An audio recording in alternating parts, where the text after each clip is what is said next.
என்னை வாழ வைத்த தெய்வங்களான என்னுடைய ரசிக பெருமக்களுக்கு நான் ரஜினிகாந்த் என்னுடைய வணக்கத்தை தெரிவித்துக் கொள்கிறேன். உங்களுக்கெல்லாம் ஒரு தகவல். 10 ஆண்டுகளாச்சு நான் உங்களெல்லாம் சந்தித்து ஒரு ஃபோட்டோ எடுத்து உங்களோட உரையாடி. ஸோ நீங்களும் என்கிட்ட தொடர்ந்து கேட்டுகிட்டே இருந்தீங்க, பார்க்கணும், ஃபோட்டோ எடுக்கணும் அப்படின்னு சொல்லிட்டு. எனக்கு நேரம் சரியாக அமையல.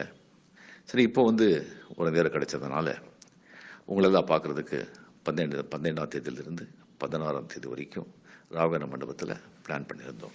ஒவ்வொரு நாளைக்கு 4 இல்லை 5 மாவட்டங்கள்லேருந்து ஒரு ஆவரேஜாக ஒரு 300 பேர் அந்த மாதிரி நம்ம பிளான் பண்ணி ஒரு நாளைக்கு ஒரு 1800 2000 பேர் சரி கூப்பிட்டு அவங்களுக்கெல்லாம் ஃபோட்டோ எடுத்து அவங்களுக்கு ஒரு விருந்து கொடுத்து அனுப்பலாம்னு சொல்லிட்டு எங்களுடைய அந்த ஆசை விருப்பம், என்னுடைய ஆசை விருப்பம். ஸோ அது அத்தனை பேரையும் ஒரு 1800 2000 பேரை தனித்தனியாக ஃபோட்டோ எடுக்கிறதுங்கிறது ப்ராக்டிக்கலாக நடைமுறையில் ரொம்ப கஷ்டங்கிறதுனால 8 பேராக ஒரு குரூப்பாக ஃபோட்டோ எடுக்கலாம் அப்படின்னு சொல்லி நம்ம முடிவு பண்ணியிருந்தோம்.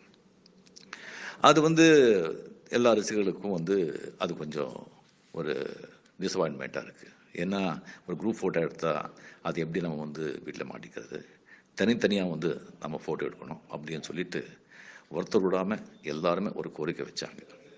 அவங்க சொல்கிறதுலேயும் ஒரு நியாயம் இருக்குது. பட் அது தனித்தனியாக அத்தனை பேர் எடுக்கிறது அது ரொம்ப கஷ்டமாக இருக்கிறதுனால இப்போ இதை 12ஆம் தேதியிலிருந்து 16ஆம் தேதி நடக்கிறது நம்ம கேன்சல் பண்ணிவிட்டு வருங்காலத்தில் ஒவ்வொரு மாவட்டமாக இல்லை 2 மாவட்டமாக நம்ம பிளான் பண்ணி அவங்கள மட்டும் கூப்பிட்டு தனித்தனியாக ஃபோட்டோ எடுக்கலாம் அப்படின்னு பிளான் பண்ணிக்கிறதுனால இதை இப்போ ஒத்து வச்சுருக்கோம். ஸோ ஆக ஃப்யூச்சரில் அது எப்போ அப்படிங்கிறது நான் விரைவில் இல்லை நம்ம நேரம் வரும்போது நான் சொல்கிறேன். ஐ திங்க் நீங்கள்லாம் இதை புரிஞ்சுப்பீங்க, ஒத்துழைப்பீங்க அப்படின்னு நினைக்கிறேன். நன்றி.